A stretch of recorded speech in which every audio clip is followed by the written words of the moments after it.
They've got the damage in the jungle. They've got the CC in the top lane with this Gragas pick for Wunder. Additionally, Sencux getting the comfort, getting that solid, stable mid pick in the Syndra. Yeah. If you look though, bringing CC in game 1 is always worth it though. I think if you're going cold on stage and you need to play in a very important match, having things that is kind of cookie cutter, like an E-Flash engage, a Syndra QE combo, like one-shot potential, is always worth drafting. But now you're also giving a lot of freedom for Splyce by locking in the Shen to ban away a lot of the mid laners. We haven't seen a lot of Cassiopeia recently, but back in the day, that used to be one of PowerOfEvil's big power picks, and it actually does reasonably well into the Syndra as well. In terms of other possible mid laners, you're also looking at the possibility of an Echo or a Ryze as well. And if they do lock in that Echo, you actually have a lot of room there to set up a very nice 1-3-1 with the combined Shen power as well. Yeah, but it's also showing that Kobbe and Mikyx, they're going back to the role they filled for Splyce in the late 2016 season, where their bot lane kind of just had to get by. They were never the focus of the team. Despite Mikyx being strong on lane here, they're taking a hit in the draft, right? Because they're getting their champions picked out. There is priority on some other champions for Splyce, but they will still have to late pick their champions with the option of maybe being double squeezed in AD carry position after Kennen being locked in, etc. Splyce are willing to take that risk. It's interesting too because the last time these two teams played, one of the only strong points on the map for Splyce was the bottom lane, but despite that, still willing to sacrifice it here, and Misfits clearly more than happy to target it with these support bans. I think there's plenty of room still available though for the Splyce's bottom lane. In the recent weeks, we've also, like the Karma is still available, Mickey's most comfortable support champion. I'm excited to see Hansama playing what I expect to be the Kennen AD carry. Had this great conversation with Alphari about the flexibility of the champion. And now when you are looking at Misfits, I think a good rotation here would just be early rotate the Karma. Yeah, it's a good point to bring up though, because Kennen has some value in a flex pick, although teams so far have only been him playing either top or either as AD carry if your name is Fnatic. So you lose the opportunity to flex this Kennen if you lock in Shen early, but they value both picks so high, the Shen for top lane to kind of assist the map, and then the Kennen as a kind of brutal AD carry laner. But they're opting in seemingly in a very risky lane. Kennen plus melee support can actually fall prey to quite a lot of push if you run it into like a Caitlyn Karma or something, and then you lose a lot of the potential of the straights from Kennen. And maybe you get the theoretical dream chain CC, but it seems very difficult to set up at Splyce. All right, we saw it in the hands of Jez's. I didn't think we'd see it anywhere else, but they're picking up the Fiddlesticks for themselves. Surprised that they would lock it in very early on, but I suppose when you do have more games to play with, you can look to take those risks. But into a melee matchup, Fiddlesticks can have a lot of power. In recent weeks, we have seen a lot more Ezreal coming out from Kobbe. He could look to pair that up, or he could just go for a little bit more wave clear with the bar. Yeah, so you're playing Fiddlesticks in two like relatively short-range champions. Great, that wins out for the Fiddle because you get a lot of value of the E-bounce.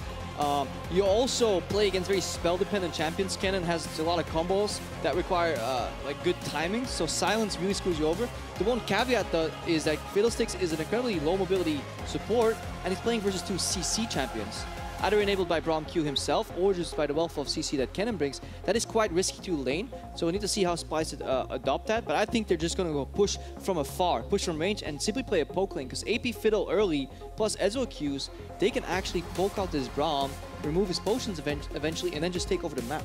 Yeah, I think that bottom lane is going to be heavily in favor of Splyce early on, and I'm actually very surprised looking at this final mid lane pick, thinking about all of the options that they had available. I feel like Vladimir actually would have been very nice in the overall composition of Misfits, and it actually does very well into the Syndra matchup too. By going for the Viktor, they do have good wave clear, and they'll scale nicely into a good team fighting comp, but it's going to be difficult to send off that Viktor into a side lane, which suggests maybe they're relying on Hansama to potentially be that one. Yes, that's exactly what they're looking for. You know, Kennen as an AD carry doesn't like sitting mid too much, because if you draft a Vladimir here, you end up sitting mid with Kennen, Braum, Rengar, and Misfits as a team. They don't really feel comfortable playing that style. It's quite difficult to pull off. They'll say, you know what, we're going to keep our mid laner in the mid lane. Let's get some insurance wave clear if things go wrong, and that's why they end up drafting the Viktor. Oh, and you got to be scared of that bottom lane. The Braum, the Kennen, the Shen, the setup on the bottom side of the map. They got the Fiddlesticks to disrupt it, but will it be enough on the side of Splyce? Because this is a lot of chain CC potential and a lot of early damage if they can get the setup.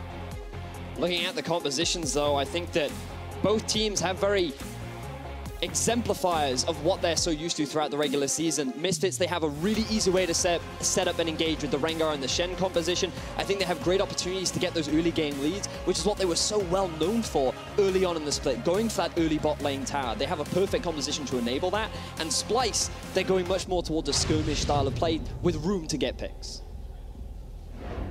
Here we are, ladies and gentlemen. Game 1. Quarterfinals. 2 compositions locked in. You said it exemplifies the style. We'll see whose style is better. Vedius. And Krepo. And Krepo. Hello. This is it, ladies and gentlemen. This is Game 1. Let's get it going. Splyce already on the way out the base, and I imagine we're in for a pretty explosive mid-game. Yeah, something Misfits have to be careful about is just losing the pressure in the right top side of the map. So basically their blue side jungle. Because if you look at the bottom lane, that's going to get pushed. Syndra has decent early pressure too. Viktor kind of gets pushed in a tiny bit early on. So that's definitely a risk right there. And then we might see KaKAO start on the bot side, but we don't know. But definitely it's somewhere where Trashy can definitely contest after 3 or 4 levels. Yeah, I think it's really worth watching Trashy and what he looks to do in the early game, because while he doesn't have the strongest ganking power, he actually is a very good duelist in the Rengar early on. He can just walk into the enemy jungle and he should be able to force KaKAO out. So as long as he has consistently pushing lanes, it makes it very easy for him to be able to invade and look to try and control certain areas of the map. For now, though, keeping our eyes on the bottom lane. May not be an explosive lane, but it just might be, depending on who can get aggressive here. Yeah, there's a cool combo. These type of lanes, Kennen and Braum, are actually quite winnable if you're willing to expend your flash aggressively. Basically, if you say, when a minion's about to get losted by your opponent AD carry, right? You both communicate, guys, we're going to go in as this guy goes for a range creep. And you Q flash auto on Braum plus Kennen, who has his mark ready for another auto. Then you stun him into Braum passive, into Kennen passive. This guy's dead. The problem is, if you don't know where the enemy jungler is, it's very hard for you to pull that off. For now, though, pretty calm, pretty decent early game for both sides. No one going for any crazy aggressive moves here at the level 1. Maybe just waiting for that early level 2. And we'll see who gets it on this bottom lane. Yeah, just follow the poke from Fiddlesticks. As long as he doesn't get poked up by Braum Q. Right now, this bounce is just nasty because IgNar has to space out, and if they don't play it perfectly, Hansama and IgNar will just kind of screw each other over. Every time Mikyx uses E, you drop CS on their turret even, so it's very hard to lane this. Kobbe, so confident he can even take a turret shot. Maybe confidence, maybe a little bit of a mistake, but so far so good. Pushing in, taking control of the bottom lane, using advantage of that range support and that all too obnoxious Dark Wind. Now, we talked a little bit about Trashy. Have a look at the path that he's taken. He's gone from Raptors into the red buff. Looks like that he's going to pick up his Scuttle Crab as well, which will give him the level 3. And then he's looking for a window to go for either an invade or exert a little bit of pressure around the bottom half of the map. Yeah, it's quite a common route here, as we saw LCK Rengar start this path maybe 4 or 5 weeks ago already. At this point, they start on one side. I think there's an adaptation possible of KaKAO just going blind into the enemy jungle because they should expect Trashy to do this. But again, this is where Graves gets the jungle lead, right? You need pushing lane because we see Mikyx leaning towards River. He's always ready to join in case KaKAO would show up. But even Splyce, they're not really expecting him because you just got to pay respect where it's due. The thing is, there was a ward already coming out from Misfits, so they're fully aware of the play happening. Interesting that KaKAO, he cleared out the top half of his jungle, and now he's actually moving straight towards the bottom lane. He just wants the scraps. Like, he knows he can't contest the blue buff, but he's like, you know what, I'll settle for Gromp and Wolves, and then switch over. Because if he goes from base all the way into enemy blue side, look where Trashy is right now. He would run into them right there. That is the problem with this matchup, and that's how picks can generate you a lead if you play him out just kind of standardly. And of course, he does get spotted on the ward as well, so perfect information on the side of Splyce. Trashy more than comfortable to move back in to continue to extend this lead in the jungle. And KaKAO, he's doing all right so far, but definitely not in a great position to contest a lot of this counter jungling. And you're seeing up in the top half of the map as well, Gragas getting a really hard push down onto Alphari. This is what you'd expect early on during the matchup. Shen, he doesn't have the strongest of wave clears. He's just a humble ninja having to deal with a drunkard that's constantly forcing him into an uncomfortable situation. But the lane will get better as a couple of itemization. He may very well go for an early Tiamat to help with the wave clear during the laning phase. We see an all-in from IgNar. A little aggressive here. 3 stacks, 4 stacks on the concussive blows. Moving in onto Mikyx. Ignite is down. But look behind KaKAO. Here he comes. Maybe looking for a little bit more. Exhaust. I don't think it's going to be enough. KaKAO moving forward. Flash in. Heal up. Kobbe sidestepping. Fancy footwork. Moving in. Yeah, and KaKAO is actually dangerously getting low here. So many minions. He can't trade in. IgNar. One more shot. Trying to follow the flash. Q flash. Looking for the auto. Doesn't quite connect. The bird. The bird. Where's it at? Bounce. It gets destroyed. It gets destroyed by Braum shield. So that's really important that if you're playing Braum, you angle that shield correctly because it destroys projectiles. So once you absorb one hit, you don't take damage, and the bird disappears. Exactly what they need in that exchange. So close, but a ton of resources burned on the side of Misfits and a lot of time from KaKAO. Yeah, this play comes at a great cost. Not only does Trashy get the information that KaKAO is bot, he is free to move into the enemy jungle, potentially place a ward anywhere, even hide there. And you see how telegraphed these engages are, right? Misfits have to go all in to kill, and even with their jungler behind the Splyce bot lane, they escape. And it mainly comes down to that sidestep that Mikyx did on the first Q from IgNar.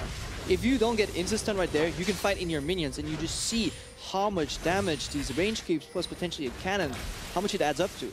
And these small circumstances put them in a pretty rough scenario because KaKAO, we said he's the playmaker. He's always going to try. He's always going to try to make something happen in the early game. But when it doesn't work out like this, it costs them all of these little advantages. But bear in mind that Splyce, they've just used all of their summoner spells down in the bottom lane. And remember the all-in level 6 power that this bottom lane of Misfits do have. The moment they hit that mark, there is actually a very big window for them to perhaps take advantage of this earlier gank that they'd set up prior. Yeah, they eliminated pressure as well. Kennen's on 3 CS down. If you saw how brutal the early laning phase went, you would not expect him to come out just shy of even CS. So that's definitely good for the Misfits.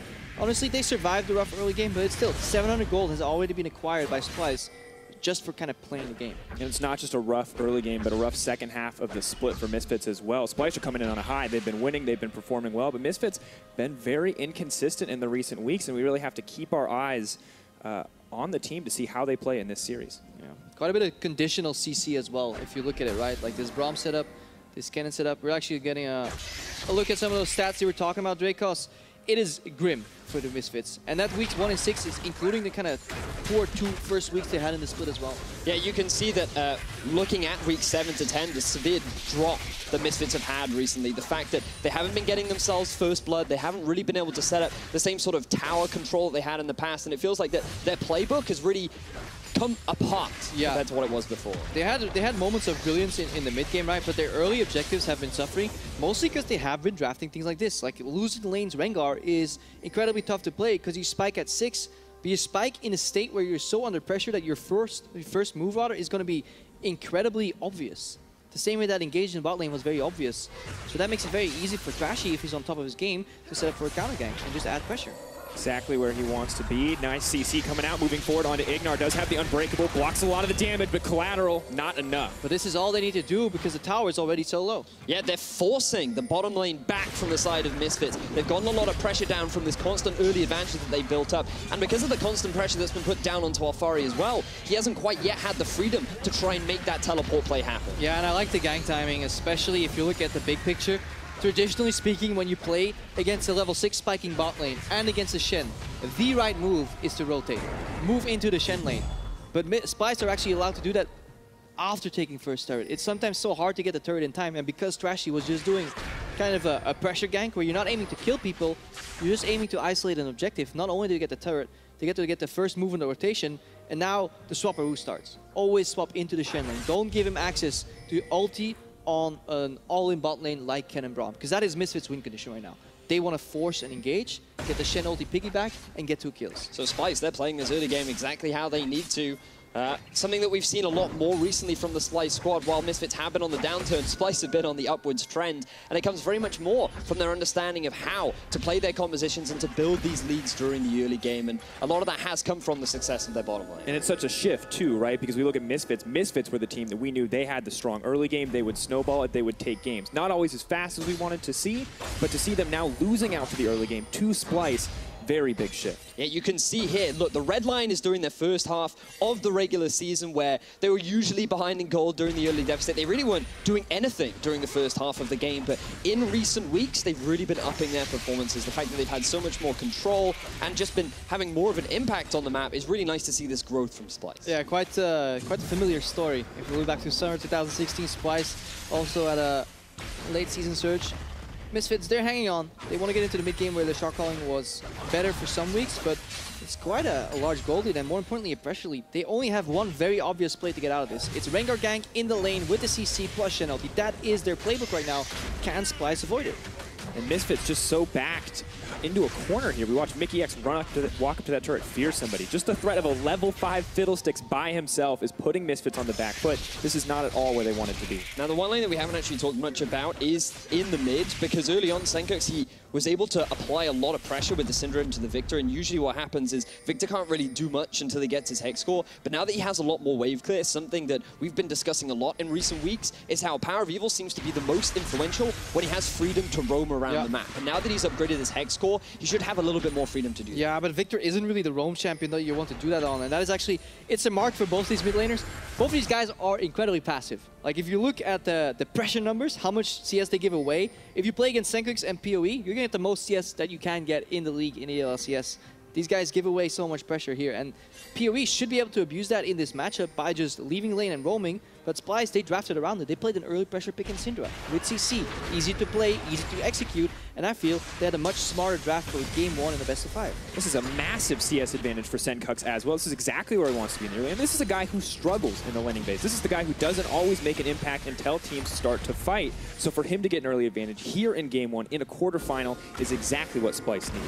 And now the investment starts towards the top side of the map. The bottom lane of Misfits are still struggling against the pressure of Kobbe and Mikyx. They have Trashy investing deeper vision into the red side of Misfits jungle, and this top lane play is their next focus. Yeah, that's both Trashy and Mikyx really working together. You know, that side stone on the swap got used. Mikyx always runs mid on his backs right now, and he's just gonna wait for the lanes to be pushed in safely.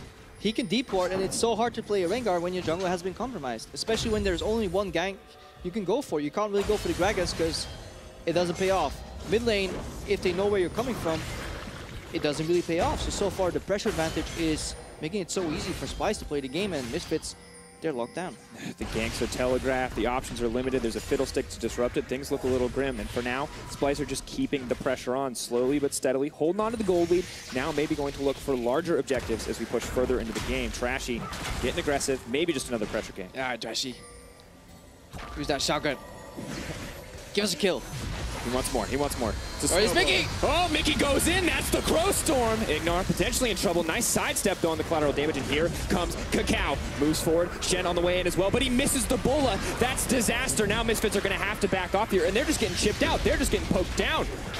Ult goes in, now debating what they want to do next, moving forward. Misfits slowly but surely. Syndra to throw out the scatter of the week for the disengage. Both sides backing off. Bear in mind, the Kennen still has ultimate, PowerOfEvil still has ultimate. A lot of the team fighting tools of Misfits are available, but because of the great disengage from Splyce, Misfits cannot find the engage that they want. A lot of that, I feel, comes off the back of KaKAO missing those key skill shots. Not quite proper communication when the Shen ult comes in, KaKAO goes out. Like, I feel like Misfits didn't properly respond to the setup from Splyce. Yeah, I think we're seeing quite a bit of nerves here in the first game. Remember, these guys have been playing LCS back to back to back, week to week. You know, there's always another chance.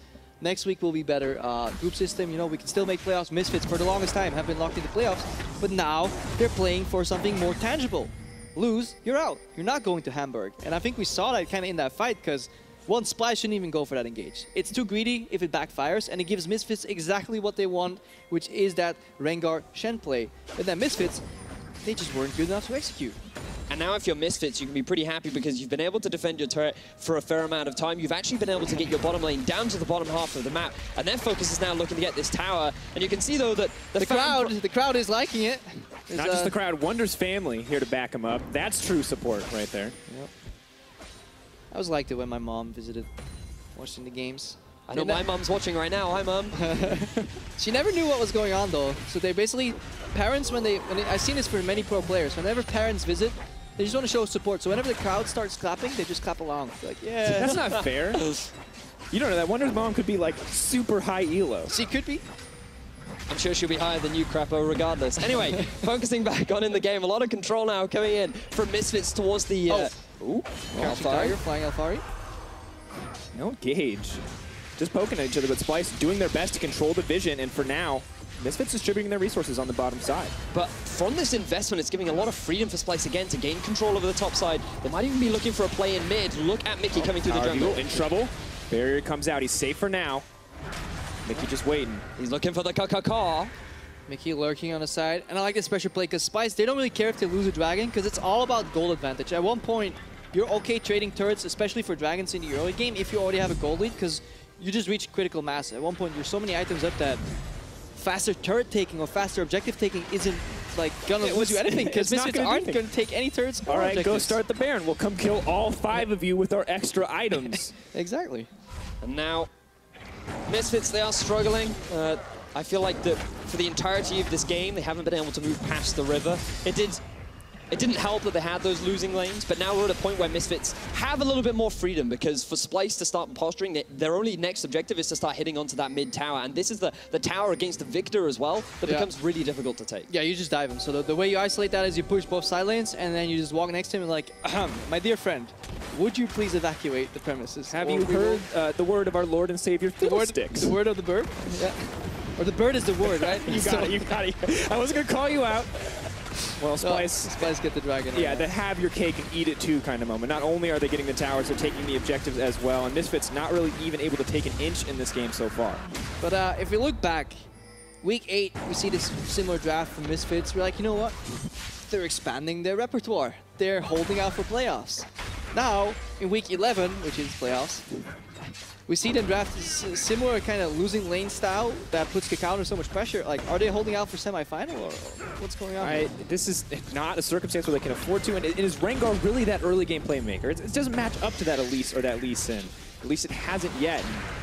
Maybe some adjustments need to come in here for the side of Misfits. I just feel like Splyce have figured Misfits out. They identified that the key playmaker, the initiator for the side of Misfits, is that of KaKAO. They took away both the Lee Sin and the Elise. They forced him onto Rengar, who in recent weeks has not been his best performing jungler, and they forced him onto it. He had a wealth of other options. Recently in the Challenger Series players, we've seen a lot more of Rek'Sai. We've seen KaKAO bring out Ivern in the past, and while those junglers aren't as strong, perhaps those could have been better alternatives to what is currently a struggling Rengar. Yeah, we'll have to see as this series progresses. For now, Splyce, 26,000 gold here. Misfits just shy of 24, and that's a very slow bird.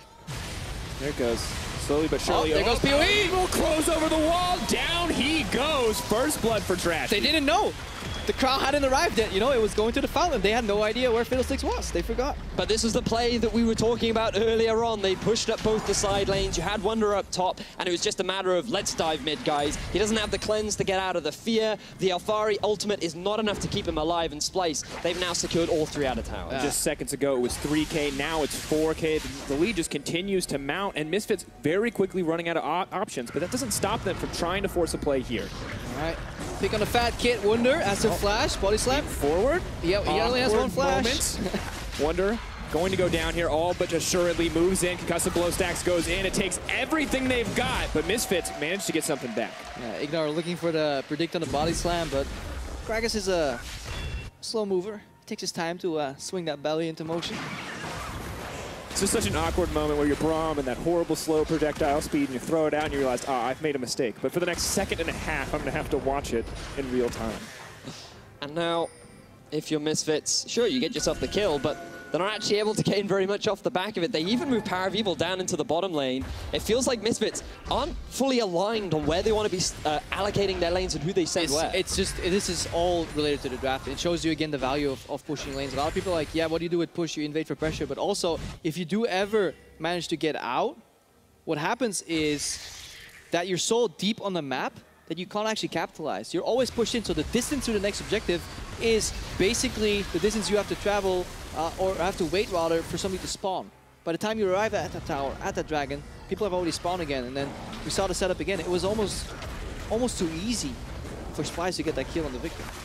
Yeah, we look at what Misfits can get back. It takes 3 members to kill a single member. They're barely able to take him down under tower, and it costs just about every cooldown. This is desperation times, and Splyce not even hesitating, extending their vision advantage, playing this out slowly and surely. Now, if you are Splyce, the next point of contention is you're eyeing up that possible Baron. The 20 minutes is looming ever so closer. Dragon isn't going to be spawning that soon, but it is a big objective that Splyce are looking to try and control right now. They're continuing up with the push. You can see down in the bottom lane, they've maintained pressure with the Gragas, who's just been free to do what he likes. And Alphari, I feel like, again, it just backtracks to the draft, to the early pressure. He really hasn't been able to have as much of an impact as he would have liked. And Alphari and Shen, is that what we want to see from Misfits? If I think Alphari, I'm thinking like these carry champions where you can get a lot of side lane pressure and then join the fights here. I get that Shen is such a good pick here, but I feel like he is definitely getting punished really hard for the draft. Because not only is he playing a champion that, in my opinion, doesn't fit his style that well, he's also not getting any opportunity to ulti in because his lanes are being pressured so hard constantly. Absolutely brutal to play Shen with everyone losing out, with everything starting to fall apart for your team. And we saw Misfits be the team to ban away the Camille, the Fizz, all these options. And for now, they're just doing everything they can to hold on, to not give up anything else in this mid-game. And now if you are a Misfits fan, you should still hold on to hope because they do have good scaling under their belt. Looking at some of the itemization, you have full Hex score completed for PowerOfEvil. Blade of the Ruin King has been done for Hansama. He's going to be working towards that Runan's Hurricane. PowerOfEvil he has a few options with what he wants to go for. Maybe he goes for the Morale-Monomicon, maybe he gets a bit of magic resistance. He might even just go for more damage and wave clear with the Luden's Echo, but it's that 2-item spike. The team fighting power of Misfits is something that they can still use to find avenues back into the game. But normally maybe hoping to get a larger early game advantage. Maybe not hoping not to be quite so close to that Ezreal 2-item spike as well. Things are grim, but you're right, Vedius. I feel like there is that opportunity, but for now, Splyce trying to limit anything and everything that Misfits can do. But now we get to judge the best thing in the world. Oh no. Deep vision and a Baron setup. In games where nobody dies and supports have all the control over vision, this is where Grandpa Krepo gets really happy. You two have fun. I'll come back. 5 minutes. 5 minutes. That's how long it takes, so that's quite sad, the setup. Let's see, they have 2 sweepers. They're not using them at the same time. That is already mark number 1. 3 control wards. So far, I'm reasonably pleased with this setup. Vedi, how about you? Yeah, I like the vision investment that we're seeing, but Misfits, they're fighting nicely over the vision as well. They haven't completely conceded. They still have some essence of control of the top half of their own jungle. They're not going to give away this Baron for free, and actually this is a big window for them. Yeah, and actually, if you force your opponent to do exactly that, you can actually rotate to bot tier 2. It's actually a play I like a lot from teams where they kind of go for they fake the Baron setup, and everybody commits so hard to the top side of the map that you can actually go for a bottom side objective, whether it's tier 2 bot or dragon into that turret even. So you can see here, Splyce, they get themselves a very easy dragon. They're now moving 4, even possibly 5 members up towards this bot tier 2. Ooh, Krepo, you call it. Looking, setting their sights not on the Baron, but on these towers, and now double mountain to back them up. It's all too easy. They're going to need one more creep wave, or not even. And now Misfits like, guys, I thought we were doing Baron dance here. Come on, like, we were just contesting video. They're getting a tier 1 back. And this is bad news. Yeah, bad news bears here. Splyce, they're outplaying Misfits extremely well right now. They even have the Ezreal ult to add insult to injury. And it's a word that's been overused, right, in cast recently, proactivity. This team is so proactive, but it is exactly that we're missing from Misfits, whether it's kind of related to their draft or their playstyle, but these guys, have they really done anything so far in this game other than let Splyce walk over them? There was that one fight in the top lane, but even there I felt hesitation. I feel if you finally get the moment to have a 5v5, your Kennen should not leave that fight with ultimate available. Yeah, there were so many we talked about it right at the end of the fight. Power, you still had your ulti. Hansam, you still had your ulti. The Shen ultimate was on top of the Rengar, primed and ready to go. Yeah, Misfits, they're a little bit too afraid to pull the trigger. But now that Splyce, they've taken what they can from the bottom side of the map. Their focus is now towards the top side. Yeah, and this is where, hopefully after this game, if Splyce keep playing as they are, we get to have the infrastructure that we praise so often from Misfits step in and maybe fix the mental hit that they take right now. Because if you prepare for playoffs, you come in game 1 and you lose in this fashion, it's very easy to start communicating less. I think it's worth remembering the week 1 performance of Misfits, because when they played up against Giants, nerves was actually something that affected them very heavily in their first game. And then coming into game 2, they seem to just feel reinvigorated, and let's see how well they can answer this Baron start. Well, this is a moment of tension if there ever was one. Enemy team taking the Baron at double mountain, but they're pulling back. But they definitely know. Misfits had the blue trinket go in, so Splyce have to go for a reset, and that's what you have to do. Bleed the resources dry. Right now, they saw the Shen base as well. They see nobody on bot lane, so Splyce, they're actually doing the right thing. Gragas immediately to bot lane. You push in that wave, you force the Shen to reveal himself in that bottom lane. Meanwhile, the other Splyce members, they push in mid first, which is what you always have to do, and then they defend their vision in the jungle. They force Misfits to face check. Trashy, or rather Wunder, is ready with the teleport to act.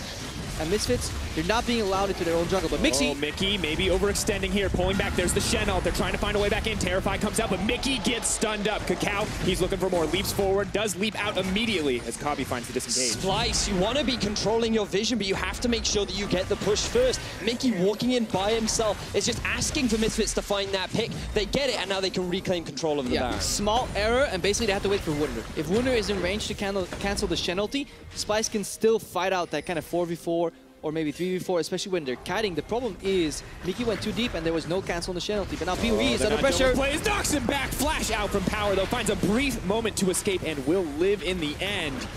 But it's really important that you kind of poke him low enough, because then Viktor can no longer step up to clean, and Kobbe is so confident here. Back, double knock up from IgNar, maybe looking for a little bit more. Flash taunt in, Sencux is locked up. Will he get knocked out? Hansam on the front lines. Down goes Sencux. They might look for more. Kobbe, 4 stacks because of blows. He drops. That's the double. They're pushing in. Another taunt from Alphari. Wunder is in trouble. He may just get taken out. There it is. Misfits back in control. And this is the mid-game fight the Misfits were so desperately looking for, and Splyce handed it to them on a silver platter by going for that dive onto PowerOfEvil. Think of all the resources that were invested and the huge window that was left open for Misfits to jump through. Yeah, but it's not enough. That's the problem right now. Misfits, even with that win, still 2.4k behind.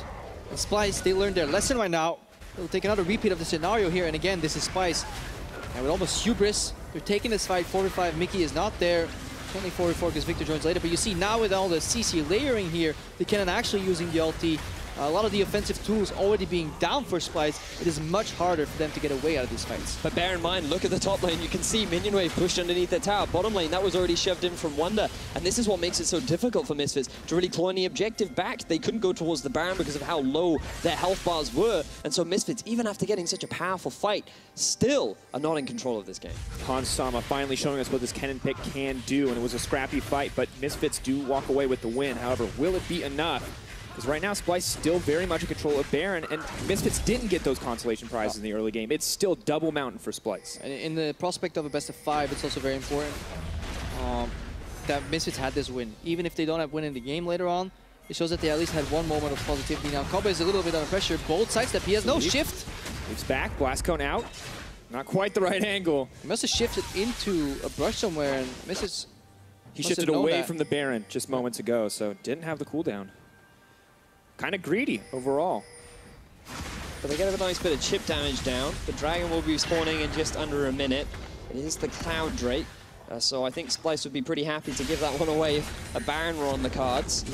But again, we need to keep our eyes on the pushing lanes. After taking a chunk of damage, Kobbe in the top lane is having to force clear that big minion wave. Alphari still being shoved in against the relentless push that Wunder does have. And again, we have to backtrack to this mid lane, because remember, you have a lot of wave clear in the form of Viktor, but it's just the fact that Splyce have so much more pressure on the map. The PowerOfEvil always has to play back. He can't afford to walk up far enough in the lane, throw the laser out, before Sencux has already cleared out the way. So he's always the one catching it and being forced on the back foot.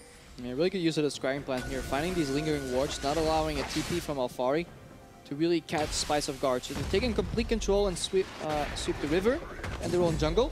And now they can start inserting more wards in the enemy jungle, but it'd be quite a lengthy process. And they may actually settle for that Cloud Drake that we were talking about earlier, because of how hard it is to actually face check into the Misfits jungle. Not looking to take any more risks. They've already made one. It cost them so much.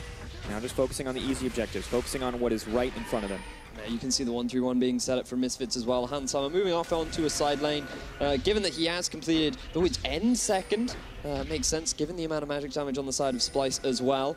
Will make him a pretty potent duelist that Splyce have to show a lot of respect towards. The Misfits, they continue to control over the top half of their jungle. But now, again, look at the mid lane. You can see PowerOfEvil being forced to catch that wave, and this is what Splyce are using. Every time Power is there to clear that minion wave, that is when Splyce move into the enemy jungle to try and claw some vision. Committing so many members just to make sure that Misfits have no chance of contesting that vision control. Still a lot of confidence from the Splyce lineup. We're getting later into the game. And despite the goal lead for Splyce, things are starting to even out in the favor of Misfits. And this is really good from Wunder, for example. He just showed up, and Misfits had no idea where it was. There seems to be a ward in the river, but it's actually disabled by control ward on top of it. And that is what Wunder wants to do. You don't always want to just keep pushing in the Shen. Sometimes you move in fog of war and show up mid. And then you'll just disappear and you won't show up. And they'll constantly be thinking. And this actually prompts quite a heavy reaction here. Misfits desperate for a pick, using on the hunt, because they thought they could find somebody just basing alone in the brush. But it's these kind of rash plays that indicate that they're kind of digging for gold, but making it very obvious. Absolutely. He spots Mikyx, he spots Trashy, but no vision on the rest of the members. Means KaKAO can't engage confidently, and that's a major cooldown burn. He'll get it up shortly, but Misfits really need to find these plays.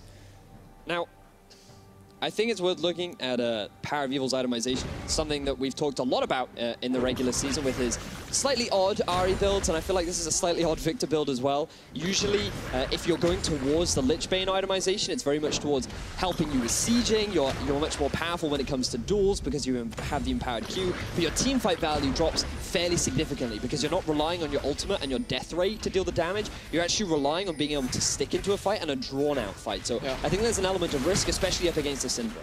And he also has to itemize double Mercs and QSS. Usually you just want either, because he's just playing against so much CC from both Fiddle and from Syndra. I think Fiddle has been changed recently, so you can only silence you once in fights, but even then, you want to get rid of the silence as soon as you can, because as Viktor, it's essentially death sentence. You may as well be like CC'd. or stunned rather, when you're silenced. May essentially be CC'd. You are indeed CC'd. The thing for me, too, is it's just how many members does this silence shut down? It's a decent number, but Splyce getting a little aggressive as they start at the Baron, just trying to bait out these cooldowns from Misfits. Yeah. And another ward.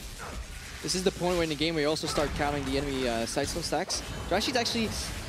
Ooh, I was wondering whether or not they were just going to flash on top of Trashy then. But they do have Cryo in mid lane right now. Look, they forced the wave in. This will give them freedom to reclaim some control over the river. That might be tier 2 mid down here if Splyce push through. They can guide that wave in. Wunder zoning aggressively on the left side. I'd love Splyce here to commit just from mid lane. Wunder confidence coming in. More than happy to walk forward. Risk getting jumped on by 3 members, knowing his team can turn it back. Misfits, though, they're holding on. They've still got the Viktor, and it may be the Lich Bane, but he's still got enough wave clear to hold on for now.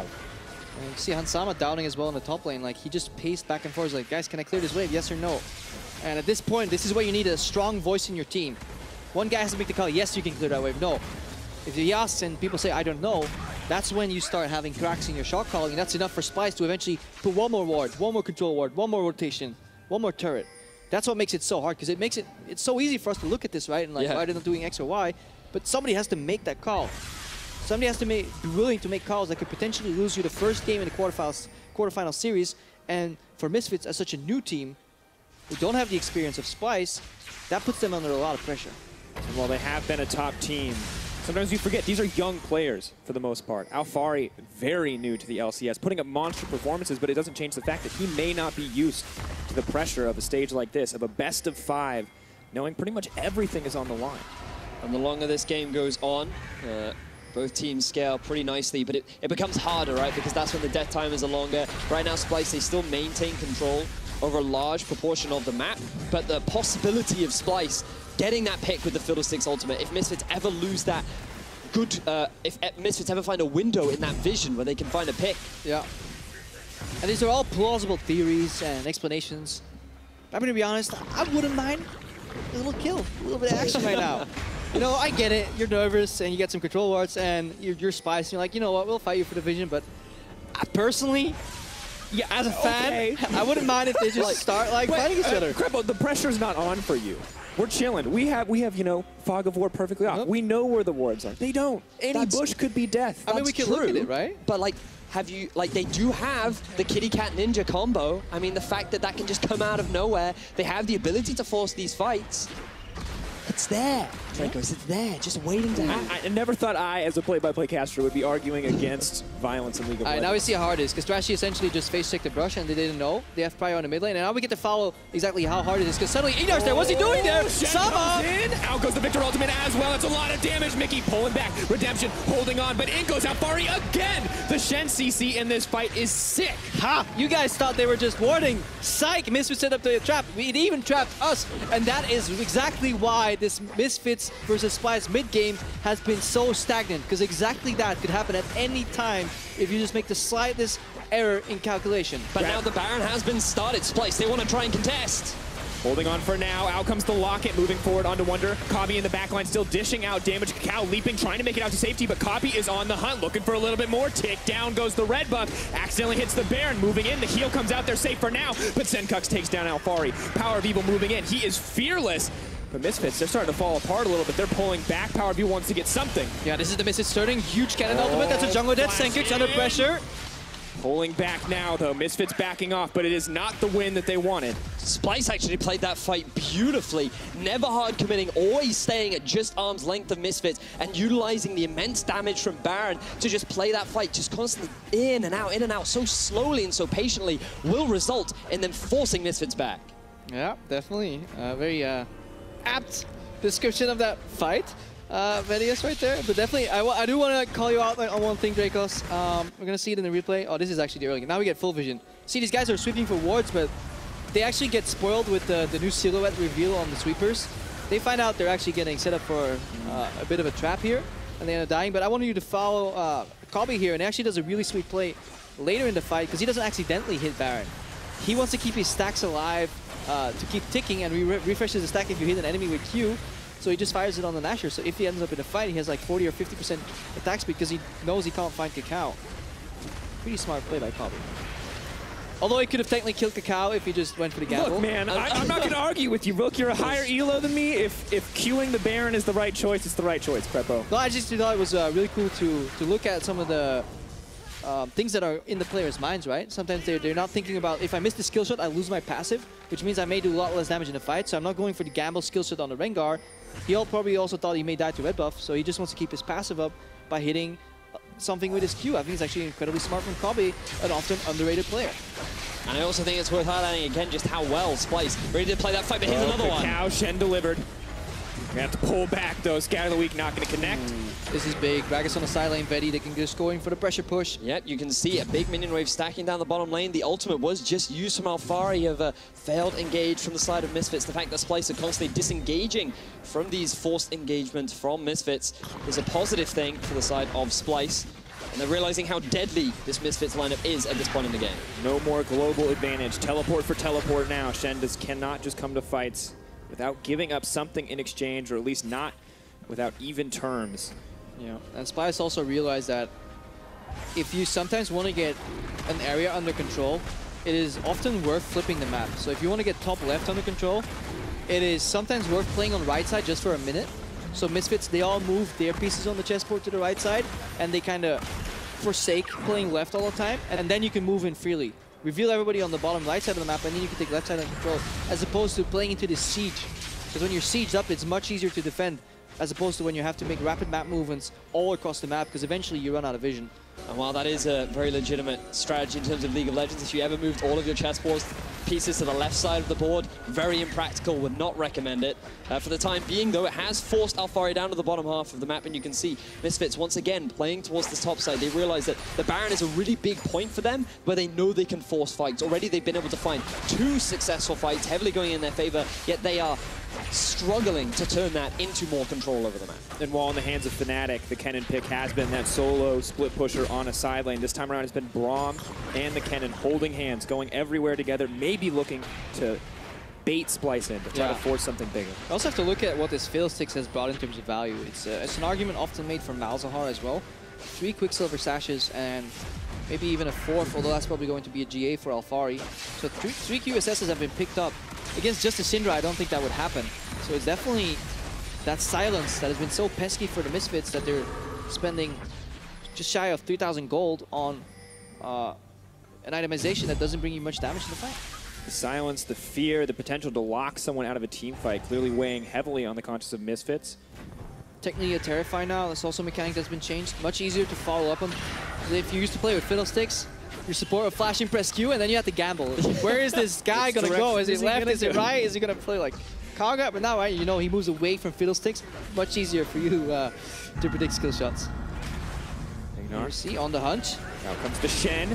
Find him in the funnel. It does catch Sencux. Moving in, moving forward. Alphari gets another top power. People comes over the wall. That's a lot of damage. Sencux goes down. In comes the Kennen. The fight is kicking off, but Kobbe's alive. Kobbe's healthy. Crow Storm comes out. This is the turn from Splyce. Alphari's hitting the back line, but nobody cares. They move in. Kobbe's on a tear. He wants IgNar as well. Clean fight from Splyce. It looked so pretty, but you cannot leave an Ezreal alive in a late game team fight. He will just ramp up that passive, ramp up the damage, and he will tear you apart. Kobbe, definitely the MVP with honorable mention going to Mikyx. And Misfits in that fight, it just looked too good for them because you saw PowerOfEvil flashing in from over the wall. You do not want to be that close into a fight as a Viktor. You get a lot of burst damage down onto Sencux, sure, but as you rightly said, Krepo, with this main damage dealer alive, Splyce have won the fight. They may very well look to end the game. And they're definitely looking for their first Nexus turret here. Wunder is tanking it. They're waiting for the minions who are painfully slow, getting their half a turret. It's down. It's only one member up just now. That's KaKAO. I think they're actually going to do it. Coming back, Braum with just a little bit more time, but it's not enough. He gets belly bopped. 3 members strong, focusing their sights on the Nexus, and that's going to be game 1 for Splyce. Very clean game early on from Splyce. There were a few hiccups here and there. Mikyx got caught out once or twice, but regardless from that, the overall play, the understanding of how to use their composition, and those team fights from Splyce were next level. Yeah, it's definitely... It's just so hard to play Baron Vision into an opponent that is kind of just sieging up, kind of turtling. That's why it's really annoying for Splyce to get there, and eventually Misfits found that little trap in the jungle. Splyce, they went one step ahead of themselves, but other than that, very immaculate early game. They drafted winning lanes with a stronger jungler. They used pressure and then especially deep vision. All those wards in KaKAO's jungle essentially neutered him. This guy was not playing aggro at all. He was just, yeah, domestic Rengar puppy sitting there getting no action. Getting outmaneuvered, could not find his way in, taking maybe a safer route overall, but Splyce, insanely clean early game, much better than we expected. We thought Misfits maybe coming out of the slump, maybe going to be a stronger team here in the early game, but that did not happen whatsoever. Nope, I think that Misfits played right into the hands of Splyce. I think, again, we saw the early ban away of the Lee Sin and the Elise, forcing KaKAO onto a jungler that perhaps he's not as comfortable on. And I feel like even then, the lane's very... Yeah, exactly right. Like, there are just so many things that went in favor of Splyce. It was just, from start to finish, it was always Splyce. And that's a scrim pick. Like, this Braum Kennen, that's stuff you play in solo queue, and you go for the infamous level 2 power spike, and you go all in, and then you snowball your lane, you get a level ahead, and suddenly everything's nice, you know, and you're winning. But once you play that on stage, people don't fight you. They just push you in. The jungler comes with them, takes your tower, you start rotating, and you realize you're playing with no wave clear, and you can't actually win a side lane. All right, well, that's enough from us. We're going to send it over to the analysts who are ready to break down Splyce's Game 1 win. Well, thank you very much, Drakos. Good job, you guys, on the TriCast for that first game where Splyce has dealt the first blow in this best-of-5 in our very first playoff game that we saw, which may have influenced some of the slower moments in the game. So let's start with picks and bans. I gotta say it, very Fnatic inspired. We have the Kennen AD carry, and we have the Fiddlesticks. Let me maybe start with the Kennen, because you guys were talking a lot about how it is a pick that just works very specifically for Reckless, but might not work for other AD carries. And how did it work, or did it not work, you guys think, in this composition? Max? Well, I think Reckless is, I think Kennen is a pocket pick for Reckless. Before the split, I scrimmed a bit with Fnatic, and this guy just really knows his limits on Kennen. He's really good at communicating what he needs to do. He's just a god on Kennen, you know. And other teams are trying to pick it up and not finding as much success as Reckless, but that's only because Reckless has a lot more practice on this champ, and it just suits him. Yeah, and I think in this game here, Kennen was never set up to succeed as a split pusher because they picked the Braum. Krepo talked about it here in the end, you know. Maybe in solo queue you get the level 2 all in, but on stage it just almost never happens. And they blind picked it, which was very odd. They banned out 2 range supports. Karma was available, could have just locked in a Karma, get a pushing lane, or at least a high chance of a pushing lane. They took the Braum, and it meant Kennen got pushed in by Fiddle over and over and over, and they got poked. They lost bot tower, they lost top tower. You can't play 1-3-1, which is what Kennen wants to do. If you lose every single lane, it doesn't work. Well, losing the lanes, of course, we were looking at KaKAO to enable the lanes as well. And Splyce said, we're taking away your Lee Sin. That's the first thing we're doing. We're also taking away the Elise, so you have to go onto another pick, and the Grace for Trashy. So how do you think that influenced the game in the end? I think that when you have 3 losing lanes, you either hard commit to farming, or you take a risk as a jungler to gank a lane. And KaKAO took the risk, and it really did not pay off because of the fact that it was mistimed a bit, and due to the draft as well, it was just badly set up. And he lost so much from that gank. It just gave Splyce the whole early game for free, and they got the bot tower eventually, then they swapped the top, and it just felt like Splyce were in full control. They had Shen with a losing bot lane, and they had Graves, which is a really overpowered pick in the jungle right now, who's really good at abusing pressured lanes. Absolutely. Splyce was completely in control for a very large part of the game, up until 24 minutes where they want to push for the mid tower, and then they run into this problem. Yeah, because like what they see right now is Kennen Braum top lane. They're like, great, we can dive PowerOfEvil. He has a QSS though, and he also managed to flash away from Gragas, so he stays alive. And then the collapse happens from Misfits in actually a 4v4 situation, because Fiddlesticks isn't here.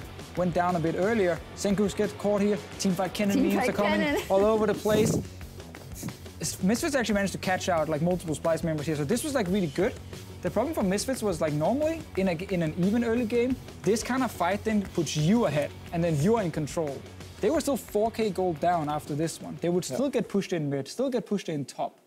So despite them winning, because they dropped so low, they couldn't actually get a Baron from it, and it slowed down Splyce a lot. Probably too much as well. Yeah, too much. What do you think of that? Splyce is a very experienced team. They have played playoffs. They have played those world games. And it did seem like they really, really put the brakes on after this move. Yeah, Splyce were playing pretty aggressive, which was really good to see until this point. I would say this is more of a mess up from Splyce's end. The Syndra had no flash, no ulti, Gragas had no ulti, no flash, etc., etc. But after this, they felt a lot more shaky, and it just became a 10-minute Baron dance. One team goes to get vision, they back off. The other team goes to get vision, clears their vision, they back off. It was just this for 10 minutes, and it just turned into just like a team fight fiesta. And it was simply because Splyce never managed to sync up mid lane and top lane push. We even have a replay of them actually going in to finally get some of that vision after like 32, 33 minutes. And once we pause it here, it's really important to highlight how Splyce for the last 10 minutes have been pushing mid, then they went up top, they pushed out top, and then actually allowed Misfits to push it back. But this time, if you look at your minimap down in the bottom of the screen, you see Kennen top lane pushing out. Splyce are not there to catch the wave. So if they want to then say, okay, we sacrifice that wave, it's fine. We have to then 4-man commit for deep vision. But if you run the clip and you notice Kobbe right here, he's calling to his team, I'm going to go top lane and catch this wave in just a few seconds here, while Mikyx and Trashy is on a Kobbe Sencux, and now Kobbe in the end also doing it. So now it's a 2-man invade only, and everyone else from Splyce is backed away to catch the waves, and then Misfits are waiting in here. And this is where, for the first time, Splyce were like, okay, screw it, we don't want to push lanes anymore, now we want to invade. And then halfway through, they're like, no, but hang on, top lane is not pushing, we need to go up and push it. So they completely split up and actually ended up in this potential Baron for Misfits and another fight. Yeah, Splyce fortunately won this one. Misfits had the opportunity to get the Baron, but I don't think they turned pretty well. I think they couldn't do it anyway. The Braum pick is really good outside of the laning phase. Like probably one of the best supports. Tank supports are always great team fights, etc. So it was working out to Misfits, but then they just threw again at the Baron, and they threw twice at the Baron, and then Splyce just won the game. Well, we're actually going to take a quick run through that final fight, but I do want to ask you guys, what I remember from this game is the fact that Misfits kind of rolled over and died for about 24 minutes until that fight happened, which was arguably a mistake by Splyce. So what do we want to see out of Misfits in the next game? I mean, I think it was a mistake, but also a very good force by Splyce, and they obviously, sorry, by Misfits, but they got more confidence. You see them forcing this fight here. Sadly, with actually a lot of members like flashing in and going down, fighting in this like little choke as well, it completely backfired for them and they lost the game here. So what I want to see is I want to see a draft that does not have 3 losing lanes. Seems like a good idea. That is normally a very good idea. Like the Braum blind pick, we talked about it a lot. We're like, okay, yeah, it's good against Graves, it makes sense maybe against Ezreal, but you need to win laning phase to play Kennen AD carry. That is what Reckless understands. So he picks range support with it for Jesses. And they try and play around the bottom lane. He just picks it for Jesses. No, you play this champion, we need to win this bot lane. They sacrificed the bot lane here. They tried to all in on a gank, that didn't work. And then the whole early to mid game fell apart. And that's why 25 minutes later, they had to try and fight their way out. All right, well, pick winning lanes and try and win the game. Just not losing lanes. We will see if Misfits can strike back after that loss as we head into game 2 right after this.